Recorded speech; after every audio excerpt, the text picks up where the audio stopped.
अस्सलाम वालेकुम नाजरीन, आप देख रहे हैं नया पाकिस्तान और मैं हूं शहजाद इकबाल। बानी पाकिस्तान तहरीक इंसाफ की अडियाला जेल में तवील कैद के बायस पाकिस्तान तहरीक इंसाफ इस वक्त कन्फ्यूजन और इख्तलाफात का शिकार है। मुख्तलिफ रहनुमा मुख्तलिफ मामला पर मुख्तलिफ राय दे रहे हैं। किसका दावा दुरुस्त है, किसका मौक़िफ़ बानी पीटीआई के मौक़िफ़ से करीब है और पार्टी फैसले कौन कर रहा है, ये फैसला करना मुश्किल हो गया है। अहम बात यह कि वैसे तो इमरान खान पिछले साल अगस्त से जेल में कैद है, मगर पार्टी रहनुमाओं में जो इख्तलाफ और पार्टी में जो धड़ाबंदी अब नजर आ रही है वो पिछले 6-7 माह में नहीं नजर आई थी। मुख्तलिफ पार्टी रहनुमा बानी पीटीआई से जेल में मुलाकात करते हैं और बाहर आकर एक ही मामले पर बानी पीटीआई से मंसूब मुख्तलिफ दावे करते हैं, जिससे कंफ्यूजन में मजीद इजाफा होता है। इसलिए अब यहाँ ये सवाल अहम है कि पार्टी में कंफ्यूजन और इख्तलाफात की वजह कम्युनिकेशन का फुकदान है या पार्टी के अंदर कोई रहनुमा जानबूझकर मसाइल पैदा करने की कोशिश कर रहे हैं, या इस कंफ्यूजन की वजह ही इमरान खान है जो मुख्तलिफ मामला पर पार्टी को वाज़ेह पोजीशन नहीं दे रहे हैं। अहम बात यह कि पिछले एक माह के अंदर ऐसे 3 मामला सामने आ चुके हैं जिस पर मुख्तलिफ पार्टी रहनुमाओं की आरा बिल्कुल मुख्तलिफ है। इलेक्शन के बाद सुन्नी इत्तेहाद काउंसिल से इत्तेहाद का फैसला दुरुस्त था या नहीं, और यह फैसला बानी पाकिस्तान तहरीक इंसाफ की इजाजत से किया गया नहीं, इस पर पार्टी में इख्तलाफ है। इसी तरह अब इस मामले पर भी पार्टी में इख्तलाफ है कि वजीर आला खैबर पख्तूनख्वा अली अमीन गंडापुर ने बानी पीटीआई की इजाजत से वजीर आजम शहबाज शरीफ से मुलाकात की थी या वो बगैर इजाजत के मुलाकात के लिए चले गए थे। इस बारे में रहनुमा पीटीआई शेर अफजल मरवत ने एक इंटरव्यू में बताया है कि अली अमीन गंडापुर वजीर आजम शहबाज शरीफ से मुलाकात का फैसला उनका अपना था और इमरान खान को बाद में इस मुलाकात से आगाह किया गया, मगर पार्टी के चेयरमैन बैरिस्टर गौहर ने इस मुलाकात की ओनरशिप लेते हुए कहा था कि ये मुलाकात बिल्कुल सबकी मुशावरत के बाद की गई।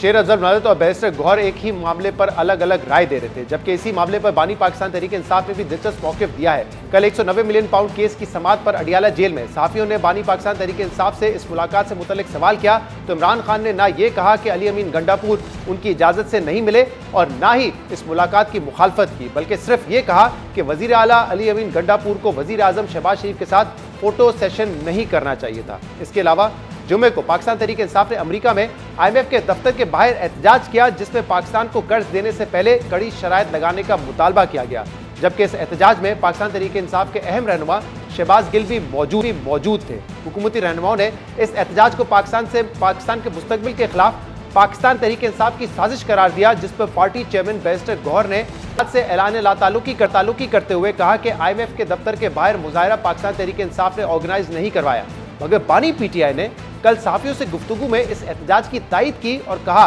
कि IMF के दफ्तर के बाहर एहतजाज दुरुस्त था, मगर उन्हें पाक फौज मुखालिफ नारों का इल्म नहीं है। हुकूमत पहले ही इस वजह से पाकिस्तान तहरीक इंसाफ को मुल्क खेलने का जिम्मेदार ठहराती रही है, जबकि हुकूमत अब पाकिस्तान तहरीक इंसाफ पर पाक फौज के शोहदा के खिलाफ तौहीन आमेज मुहिम चलाने के इल्जामात भी लगा रही है। अफसोस की बात यह है कि हफ्ते को शुमाली वजीस्तान के इलाके मीर अली में सिक्योरिटी फोर्सेस की चौकी पर दहशतगर्दों के हमले में पाक फौज के लेफ्टिनेंट कर्नल और कैप्टन समेत 7 फौजी जवान शहीद हो गए, जबकि जवाबी कार्रवाई में 6 दहशतगर्द भी मारे गए। इस हमले में शहीद फौजी अफसरान और जवानों की कल रात नमाज जनाजा भी अदा की गई, जिसमें सदर मुमलिकत, वफाकी वज़रा और आर्मी चीफ समेत दीगर शख्सियात ने शिरकत की।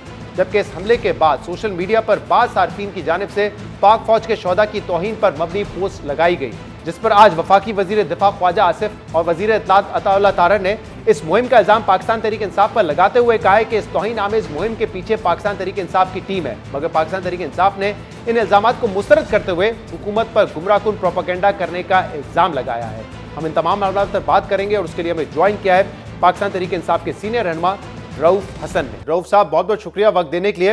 रऊफ साहब, वैसे तो बानी पीटीआई इमरान खान पिछले 7 माह से जेल में है और इस दौरान आप लोगों ने इलेक्शन भी लड़ लिया, लेकिन पिछले चंद हफ्तों से या चंद दिनों से हम देख रहे हैं कि जो पार्टी के मुख्तलिफ रहनुमा है वो इमरान खान साहब से मुलाकात करते हैं, बाहर आकर बात करते हैं और हर बंदा इमरान खान से ही मंसूब एक अलग बयानिया दे रहा होता है, जिसकी वजह से अब पार्टी के मेंबरान मुख्तलिफ इशूज पे वाज़ेह तौर पर पब्लिकली आके इख्तलाफ कर रहे हैं, चाहे वो सुन्नी इत्तेहाद काउंसिल से इत्तेहाद का मामला हो, अली अमीन गंडापुर साहब को PM से मिलना चाहिए था या नहीं मिलना चाहिए था, इस पर इख्तलाफ नजर आ रहा है। इसकी वजह क्या है कि एक कंफ्यूजन सी नजर आ रही है सफों में इस वक्त तहरीक इंसाफ के?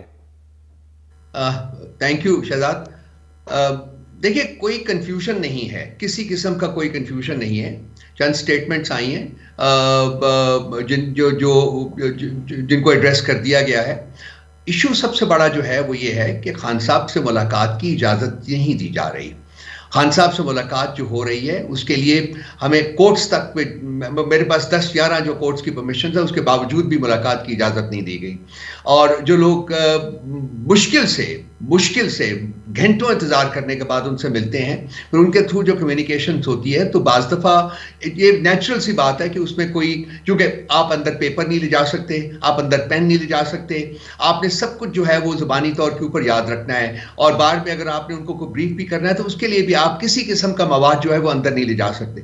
तो ये वो चीजें हैं जो कि मेरा ख्याल है कि बारहा हम उजागर कर चुके हैं, कोर्ट्स के सामने भी उजागर कर चुके हैं, कोर्ट्स हमें अपनी एडजुडिकेशंस भी देती हैं, अपने ऑर्डर्स भी देती हैं, और उन ऑर्डर्स के ऊपर जेल हुकाम जो है वो बिल्कुल अमल नहीं करते, और वो अपनी हरदर्मी के ऊपर ये कहते हैं जी कि नहीं मुलाकात कराएंगे, आप करवा लीजिए। मैं जाती तौर के ऊपर 10, 11 दफा, 12 दफा, बल्कि इससे भी ज्यादा कोर्ट ऑर्डर के साथ बाहर गया हूं, वहां गया हूं अडयाला जेल में, उससे पहले अटक में भी गया था। उन्होंने कहा जी कि हम, आप बैठिए, इंतजार करवा देंगे। 2-2, 3-3, 4-4 घंटे इंतजार करवाने के बाद वो कहते हैं कि नहीं।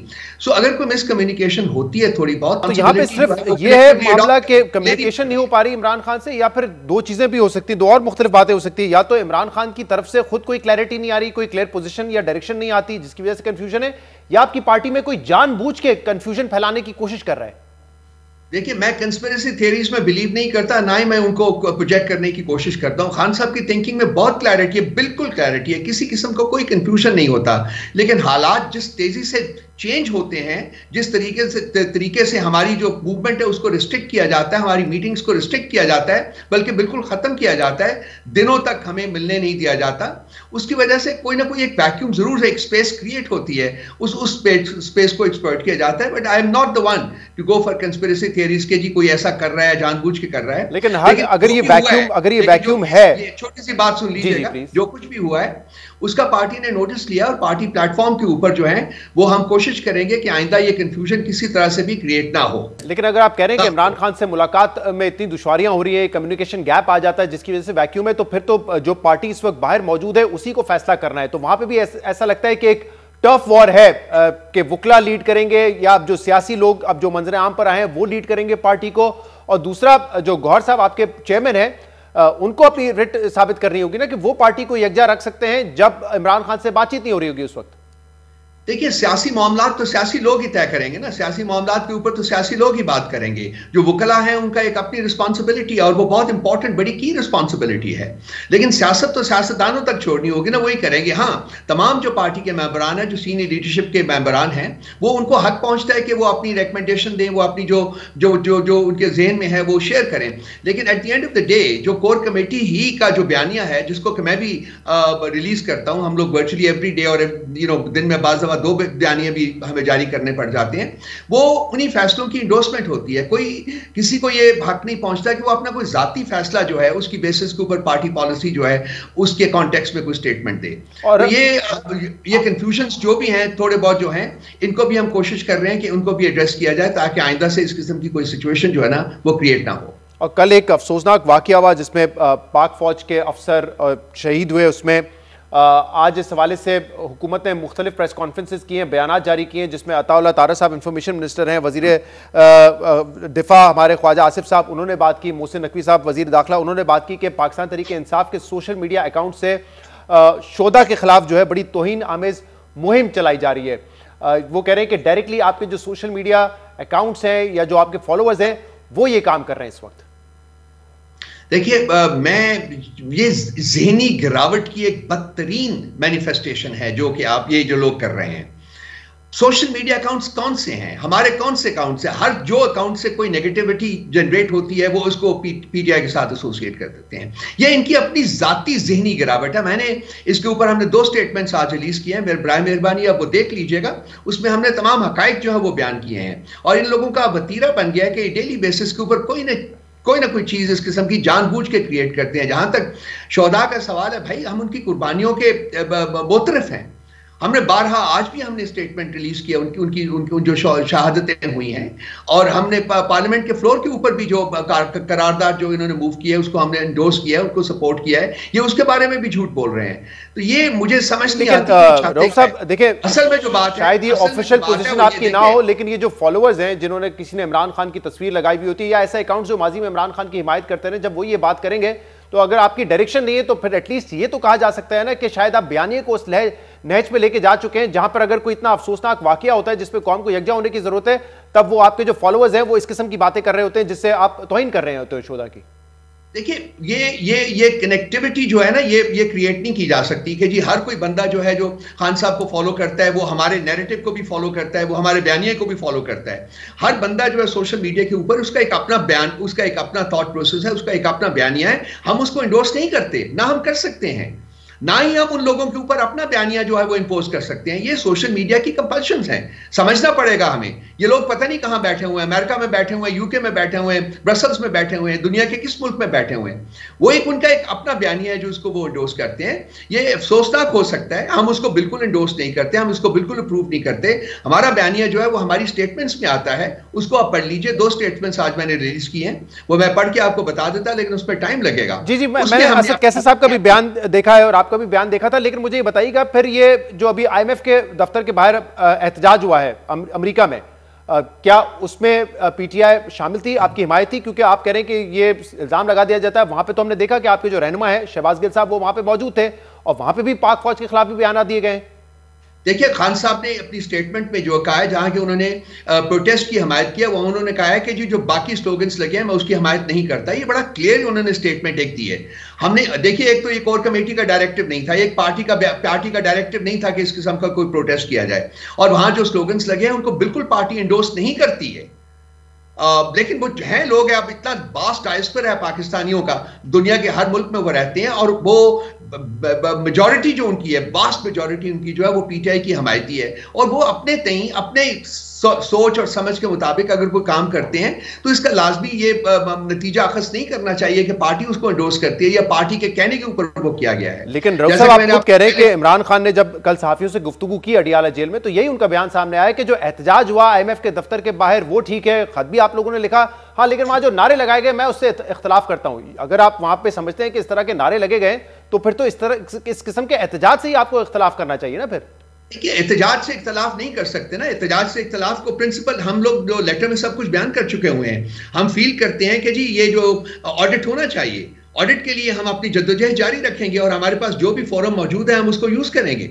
हम कोई पाकिस्तान की फंडिंग, आईएमएफ की फंडिंग जो कि लेटर में मैंने बड़ा क्लियरली स्टेट किया हुआ है कि ऑब्जेक्टिव इसका ये नहीं है कि हम आईएमएफ और पाकिस्तान के ताल्लुकात जो है उसमें कोई डिसरप्शन डालें, लेकिन इसके साथ साथ हम ये भी चाहते हैं कि जो हमारा शबखून मारा गया हमारे मैंडेट के ऊपर, वहां ऑडिट की जाए। कम से कम हमने उस लेटर में लिखा है कि 30% जो कॉन्स्टिट्यूएंसी था वहां उनकी ऑडिट की जाए, ताकि पता चले कि किस तरीके से शबखून मार के वो आपको पहले से ही बताया जा रहा था जब आप लोगों ने इरादा किया था, या इमरान खान ने डायरेक्शन दी थी कि खत लिखना है, कि आईएमएफ को इस तरह के खत लिखने का कोई फायदा नहीं होगा क्योंकि वो राइट फोरम नहीं है। और आईएमएफ के जवाब से शायद आप लोगों की भी तसल्ली हो गई हो कि आईएमएफ ने कह दिया कि हम इस हवाले से कुछ नहीं कर सकते, हम इलेक्शंस पे या इंटरनल पॉलिटिकल मैटर्स पे नहीं बात करते, हम जब गुड गवर्नेंस की भी बात करते हैं तो वो माली गुड गवर्नेंस की बात हो रही होती है।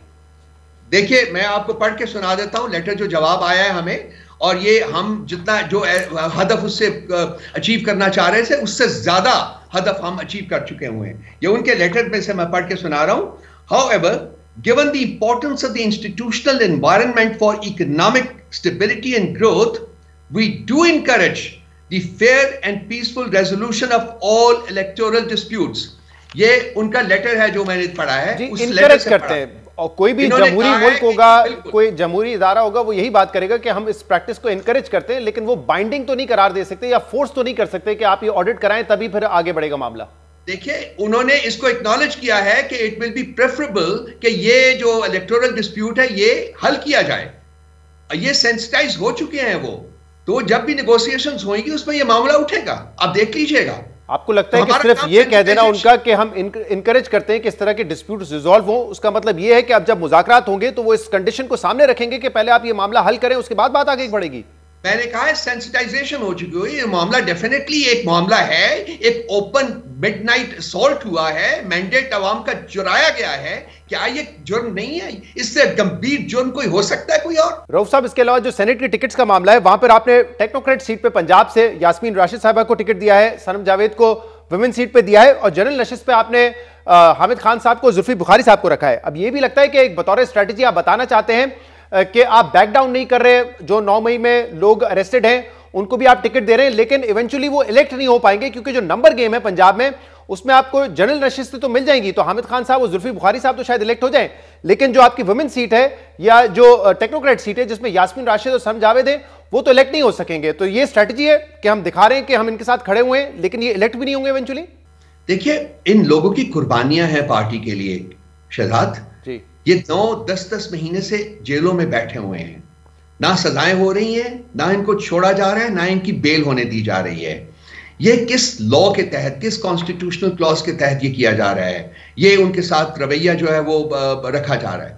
ये इनकी कुर्बानियां हैं, ये पार्टी के साथ खड़े हैं, पार्टी ने इनकी कुर्बानियों को एक्नॉलेज करना है। अगर हम ये सोचते हैं कि हम इनको सिर्फ भूल जाएंगे तो वो नहीं होगा। ये हमारा बयानिया है कि हम लोगों की कुर्बानियों की कदर करते हैं और हम इनको हमेशा कदर की निगाह से देखेंगे। लेकिन रऊफ हसन साहब, अगर वाकई आपने एक्नॉलेज करना है इनकी कुर्बानियों को, तो फिर उमर सरफराज चीमा साहब को आप आगे रखते हैं, टॉप रखते हैं प्रायोरिटी लिस्ट में, ताकि वो इलेक्ट तो हो सकते हैं। अब वो कवरिंग कैंडिडेट के तौर पर तो वहां पर हैं। यास्मीन राशिद साहब को आपने टेक्नोक्रेट सीट पर रखा है, जनरल सीट पर रखते तो बआसानी मुंतखब हो जाती, लेकिन टेक्नोक्रेट सीट पे तो आपके पास इतने नंबर नहीं है बजाहिर कि आप उनको इलेक्ट करवा सकेंगे। तो एक्नॉलेज करना था तो फिर टॉप रखते हैं प्रायोरिटी लिस्ट पे जनरल सीट्स पे। देखिए, ये पार्टी का फैसला है, इस पार्टी के फैसले के ऊपर ये हम सब we stand by that decision. और ये अपनी टेक्निकलिटीज भी हैं और हम उम्मीद करते हैं कि हमें टेक्नोक्रेट सीट भी मिलेगी, और हम ये भी उम्मीद कर रहे हैं कि हमें शायद विमेन सीट जो है वो भी मिले। तो आपके मेरे ख्याल से 102 नंबर है पंजाब असेंबली में, and you need 176 for technocrat seat and reserve seat for women. वो तो आपको मिलती नहीं नजर आती। परम्यूटेशंस एंड कॉम्बिनेशंस हो रही हैं, उसके ऊपर काम हो रहा है। वो देखें कि किस तरीके से ये हम अपने ऑब्जेक्टिव्स जो हैं वो अचीव कर सकते हैं। अभी तो हम सिर्फ नॉमिनेशंस हुई है ना, जब इलेक्शन होंगे तो हमें पता चलेगा कि क्या कहां से हम मैं कह रहा हूं, जो नॉमिनेशंस हुई उससे तो ये लगता है कि आप ये बताना चाहते हैं कि हम इनके साथ खड़े हुए हैं, इनकी कुर्बानियों को एक्नॉलेज करते हैं, लेकिन इवेंचुअली जिन पोजीशन पे इनको रखा गया वहां पे इलेक्ट नहीं हो सकेंगे, इलेक्ट दूसरे लोग ही होंगे। ये आपकी कंक्लूजन हो सकती है, लेकिन मैं इस कंक्लूजन के साथ मेरा एग्री करना लाजमी नहीं है। हम आप अभी भी हमें उम्मीद करते हैं कि जिन जिन पोजीशंस के ऊपर इन लोगों को खड़ा किया गया है वहां हमारे चांसेस जीतने के मौजूद हैं। बहुत बहुत शुक्रिया, बहुत बहुत शुक्रिया। रऊफ हसन साहब मौजूद थे। प्रोग्राम में एक ब्रेक शामिल करेंगे और उसके बाद हम मजीद बात करेंगे हमारे साथ।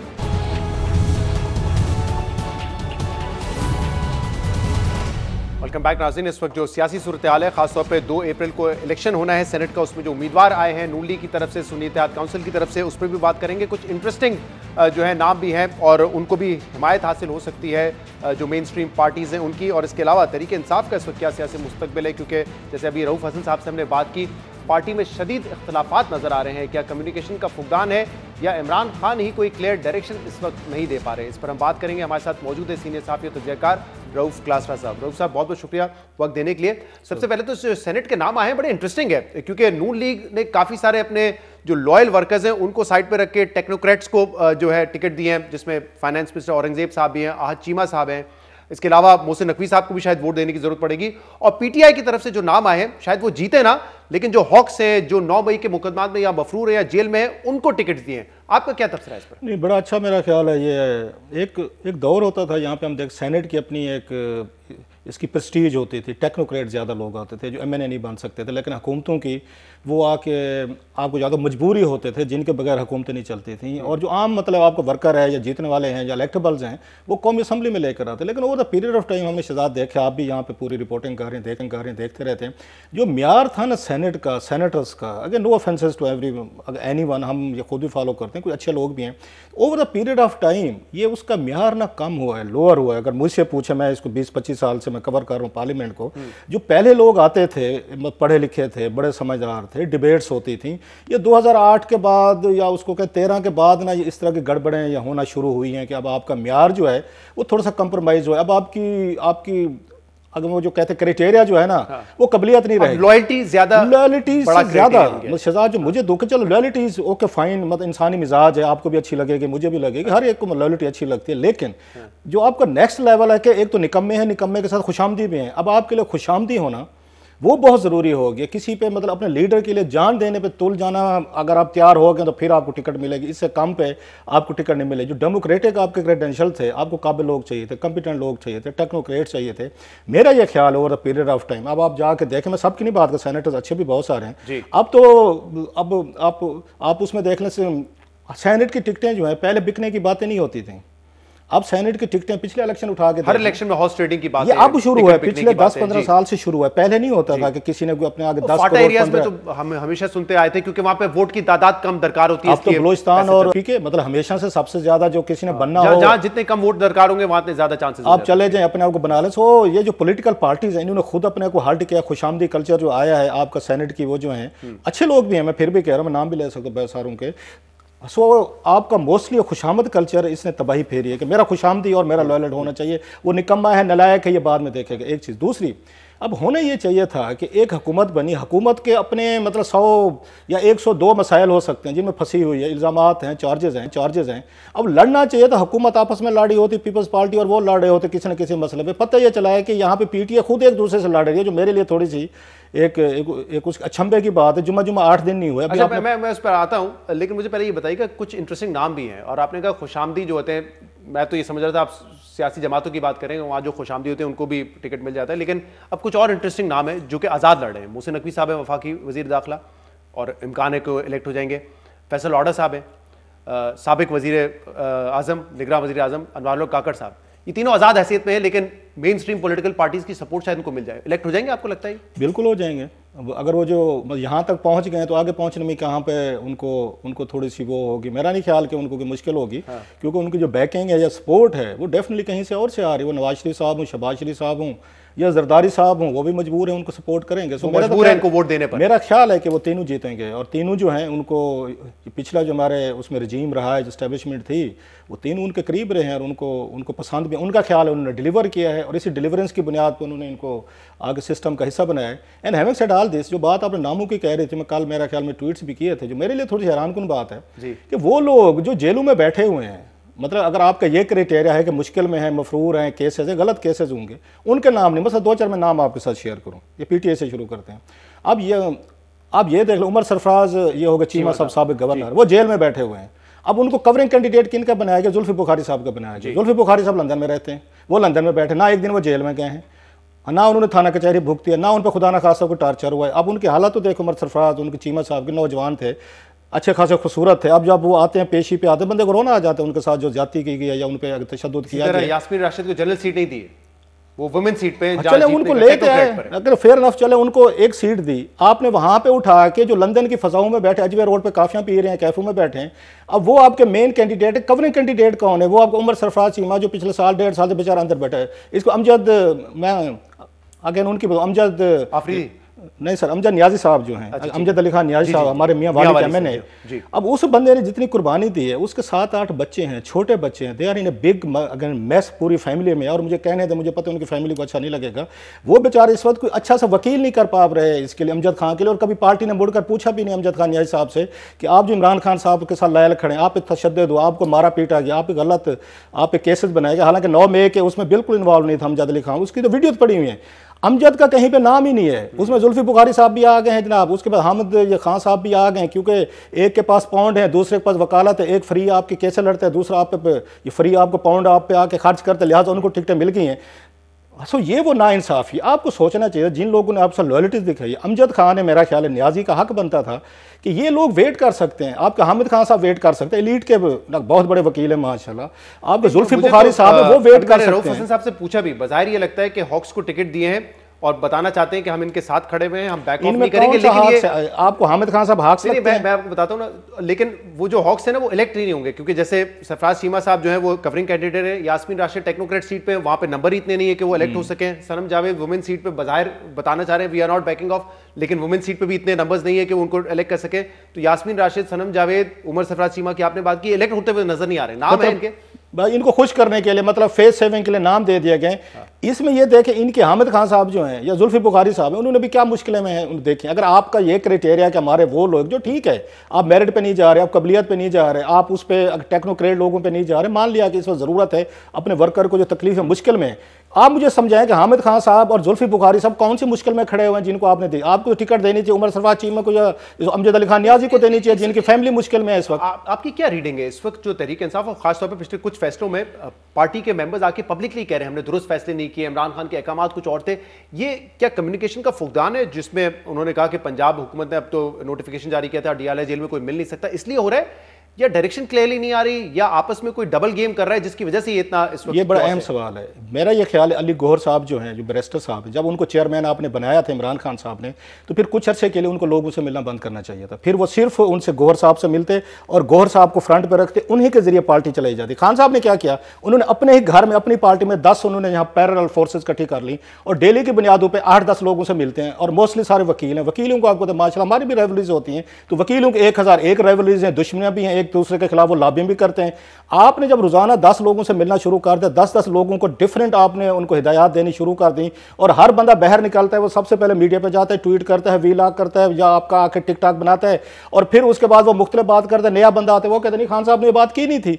अब सारी झगड़ा लड़ाई तो आपने अपने घर में खुद डलवा ली। आपके जो चेयरमैन था, आपको नजर आते अली गौहर साहब की तरह बात करें, अली गौहर साहब को तो पावर आपने दी नहीं चाहिए था उनको। डेफिनेट अगर मैं होता खान साहब की जगह, अगर जा तो मैं फिर अपने हाथ में रखूं, मैं नहीं बनाता चेयरमैन जी, मैं अगर कल ही काफी हाँ, वो खान साहब वाली बात ऐसी कल काफी हाँ।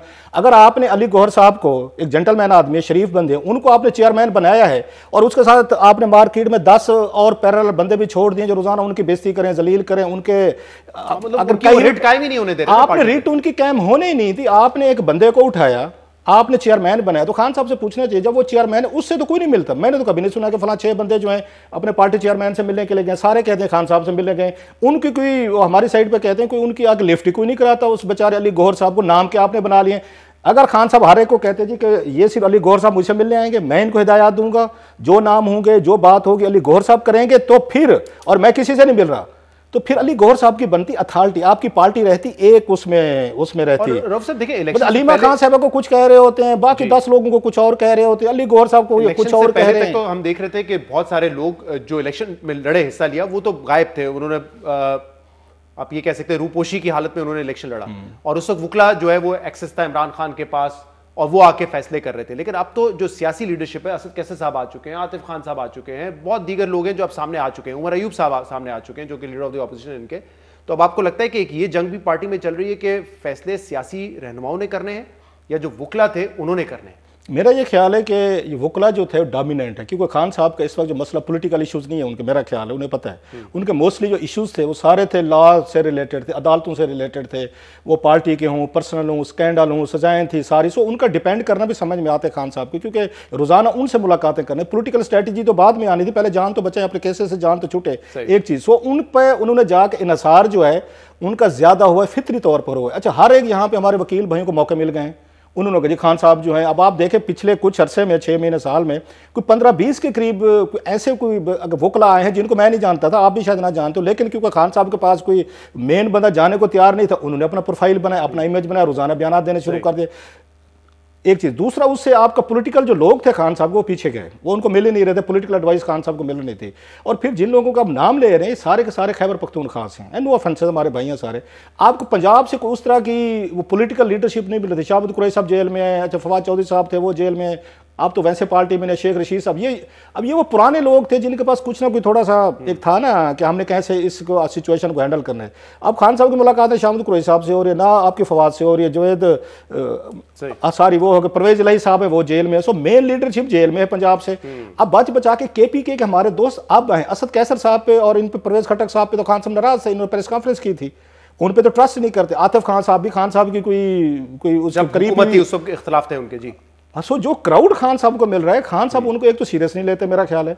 अगर लेते हैं तो फिर एक बंदे को एक बात कह रहे हैं, दूसरे को दूसरी कह रही है। मैं नहीं कह रहा, उनके आपस के बयानात अगर आप उठा के देखें, सो खान साहब अगर ये बैठ के सर्कस उन्होंने खुद बना लिया है कि अपनी पार्टी के अंदर 8-10 लोग हैं, उन तमाम लोगों को सरदार बना दे, हर एक को उन्होंने पावर दे दिए, हर एक कहते खान ने सिर्फ मुझसे बात की, वो कहते नहीं मुझसे बात की है। आप अपनी पार्टी खुद खराब कर रहे हैं। आप हर शख्स जो बाहर आता है वो अपना बयान इमरान खान से मंसूब करते हैं। यस, आप अली गौहर साहब को एम्पावर करें, सिर्फ उनसे मुलाकात करें, ठीक है, वकीलों से मिले, लेकिन जो आपकी पार्टी की जब मेन फैसले हैं अगर अनाउंस करवाने, अली गौहर साहब करें, अकेले करें और उन्हीं को पावर दें। उन बेचारे को चेयरमैन बनवा के 10 बंदों का हाथ आपने जलील करवा दिया। बहुत बहुत शुक्रिया, बहुत बहुत शुक्रिया। रूफ क्लास साहब हमारे साथ मौजूद है। तजज़ियाकार, एक ब्रेक लेंगे, इसके बाद इस वक्त सेनेट में जो नंबर गेम नजर आ रहा है वो क्या है, कौन सी पार्टी कितनी सीटें जीत सकती है और क्या कोई सरप्राइज एलिमेंट होगा इस सेनेट इलेक्शन में, इस पर बात करेंगे।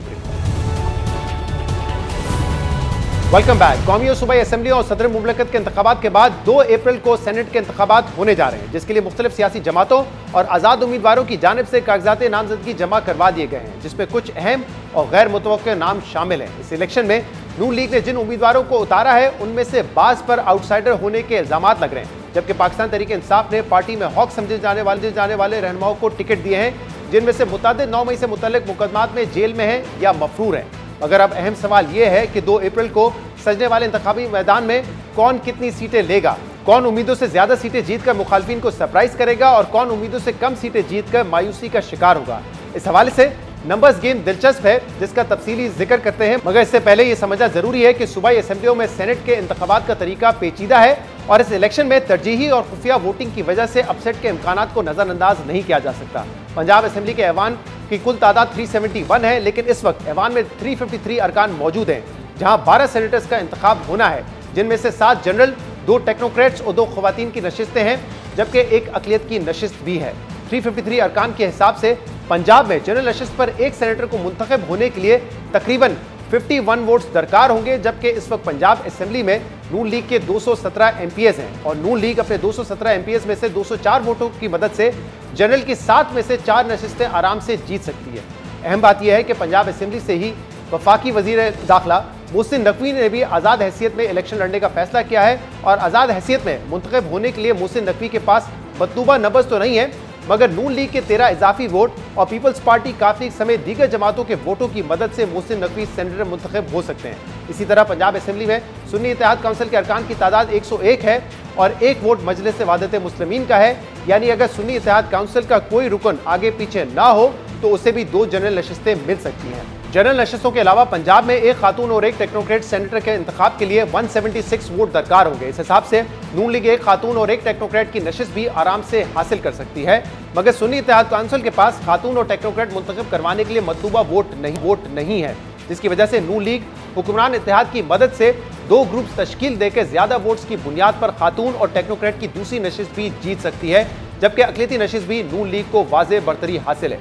यानी नून लीग पंजाब में 12 में से 7 नशिस्तें और सुन्नी इत्तेहाद काउंसिल 2 नशिस्तें आसानी से जीत सकती है, जबकि बाकी 3 नशिस्तों का फैसला इजाफी वोट्स की बुनियाद पर होगा। इसी तरह सिंध असेंबली में अरकान की कुल तादाद 163 है। पीपल्स पार्टी अपने 115 अरकान की मदद से 5 और एमक्यूएम 36 अरकान की मदद से 1 जनरल सीट बासानी जीत सकती है, जबकि सुन्नी इत्तेहाद काउंसिल के 9 अरकान कोई सेनेटर मुंतखब करवाने की पोजीशन में नहीं है, मगर पीपल्स पार्टी और एमक्यूएम इजाफी वोट से फैसल वार्डा को सेनेटर मुंतखब करवा सकते हैं। इसी तरह पीपल्स पार्टी सिंध से 2 खातून और 2 टेक्नोक्रेट्स की नशिस्त भी जीत सकती है।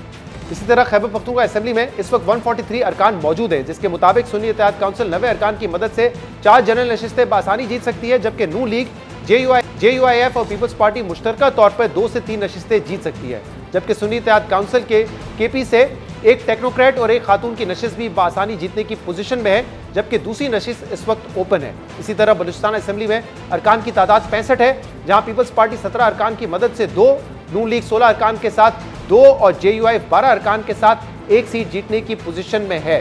अहम बात यह कि बलूचिस्तान असेंबली में कोई भी जमात अकेले खातून या टेक्नोक्रेट की नशिस्त जीतने की पोजीशन में नहीं है। यहाँ से साबिक निगरान वजीर आजम अनवार और काकड़ भी आज़ाद उम्मीदवार के तौर पर इलेक्शन लड़े हैं और वो भी बाप और दीगर जमातों के वोट से 1 नशिस्त जीत सकते हैं। यानी 2 अप्रैल को होने वाले सेनेट इलेक्शन में पीपल्स पार्टी इस्लामाबाद की 1 सीट मिलाकर सबसे ज्यादा 14 सीटें जीत सकती है, नून लीग 11 और सुन्नी इत्तेहाद काउंसिल 9 सीटें जीतने की पोजीशन में है। आज के प्रोग्राम में इतना ही। शो से इजाजत दीजिए। अल्लाह हाफिज।